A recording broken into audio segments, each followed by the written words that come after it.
कहेंगे अरे 200 में 180 1/3 की नेगेटिव मार्किंग है, क्या होगा, सब नेगेटिव में चले जाएंगे। और टारगेट रखिए कि आपको 135 तक स्कोर करके आना है, 135 सही सही करके आना है, 135 तक सही कराएंगे। आयोग कितने भी क्वेश्चन गलत करेगा आप। नमस्कार, कैसे हैं? मेरे ख्याल से अच्छे होंगे। आरओ एआरओ के पेपर में प्रीलिम्स पास करने के लिए कितने क्वेश्चन आपको अटेम्प्ट करने हैं और कितना स्कोर सेफ रहेगा। पहले प्रश्न का जवाब दिया जा सकता है, दूसरे प्रश्न का जवाब बाद में दिया जा सकता है जब पेपर आपका हो जाएगा, लेकिन उसका अभी अंदाजा लगाया जा सकता है। चलिए कुछ बातें आपसे करते हैं।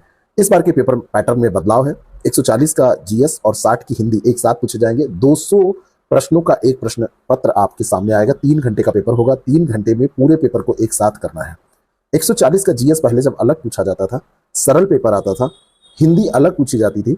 हिंदी का पेपर बहुत कठिन कभी नहीं पूछा गया, तो कैसे अटेम्प्ट करते थे उसी पे डिपेंड करेगा अभी कितना आप अटेम्प्ट करेंगे। अगर मैं कहूं कि 200 क्वेश्चन में 180 क्वेश्चन करके आपको आने हैं, आप अवाक रह जाएंगे। आप कहेंगे अरे 200 में 180 1/3 की नेगेटिव मार्किंग है, क्या होगा, सब नेगेटिव में चले जाएंगे। लेकिन अब मैं आपसे कहूं कि हिंदी का पेपर अलग होता तो आप कितना अटेम्प्ट करते, तो आपका उत्तर होगा 58 से 60 क्वेश्चन, 57 58 60 क्वेश्चन, एक आध छोड़ते नहीं तो पूरा, यानी कि 60 में 60 में मान सकता हूं।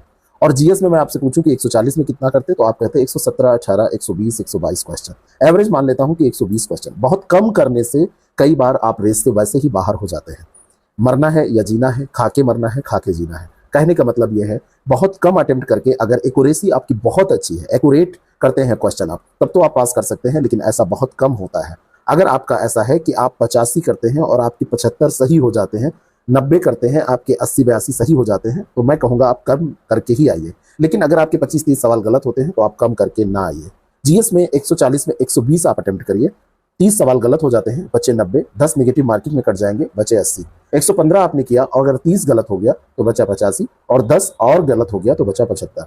और हिंदी में आपने कितना किया, 60 में 60, तो 115 17 या 120 और 60 दोनों को जोड़ेंगे तो ये स्कोर पहुंच रहा है 177 से 180 के बीच में। यानी कि आपको अटेम्प्ट बहुत कम नहीं करने हैं, 180 क्वेश्चन अटेम्प्ट करके आने हैं। 180 क्वेश्चन 200 में अटेम्प्ट करना है, तभी आपका पेपर पास होगा। पेपर अगर सरल आता है तब भी इसको इससे ज्यादा नहीं बढ़ाना है, ब्लाइंड गेस नहीं करना है। 2-4 क्वेश्चन आप कम करके आइए, चलेगा, लेकिन ब्लाइंड गेस में ज्यादा बढ़ाने के चक्कर में कई बार आप बॉर्डर लाइन पर आ जाते हैं, फेल हो जाते हैं, वो सही नहीं है। पेपर अगर कठिन आ गया तो 5-7 क्वेश्चन कम करके आना है, तब भी चलेगा, क्योंकि सरल आए या कठिन आए सबके लिए आएगा। इसलिए मैं आपको फिर से एक बार बता रहा हूं, हिंदी में 60 में 60 और जीएस में 140 में लगभग 120। 2-4 क्वेश्चन आपकी स्ट्रेटजी ऊपर नीचे आप कर सकते हैं, इतना करके आइए। और टारगेट रखिए कि आपको 135 तक स्कोर करके आना है, 135 सही सही करके आना है, 135 तक सही कराएंगे। आयोग कितने भी क्वेश्चन गलत करेगा, आपका हर हाल में सिलेक्शन होगा। All the very best. अपने पर यकीन रखिए, जीत आपकी पक्की है।